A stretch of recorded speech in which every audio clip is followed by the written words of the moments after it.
আর কতদিন আর কতদিন এমন থাকবি? এই যে দরজা দেখতেছস, চলে যা, চিরদিনের জন্য যা।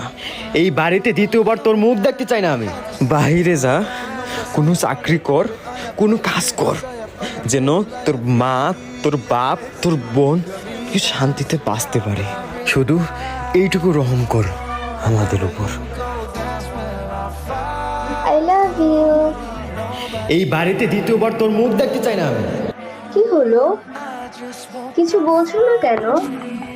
দোয়া, মন কোথায় তোমার? আসলে পুরুষদের মাঝে কোনো ফিলিংস নেই।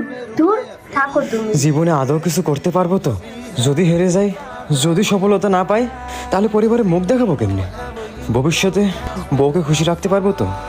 বাবা মার গর্বের কারণ হতে পারবো তো? একটা পুরুষের সারা দিন কেটে যায় এইসব চিন্তা করতে করতে। রাতে ঠিক মতো ঘুম হয় না, আর তুমি ভালোবাসার গল্প শোনাইতেছো। এই দুনিয়াতে শুধু ওই তিনজনকে ফ্রিতে ভালোবাসা হয়, শিশু, নারী আর মা। পুরুষদেরকে কেউ ফ্রিতে ভালোবাসে না। পুরুষকে টাকা ইনকাম করতে হয়, পরিবারের হাল ধরতে হয়। একটা বেকার পুরুষই বোঝে তার জীবন কতটা কঠিন, কতটা যন্ত্রণাদায়ক। হ্যাঁ, তুমি ঠিকই বলছো, পুরুষদের মধ্যে কোনো ফিলিংস নাই, নাই কোনো ফিলিংস।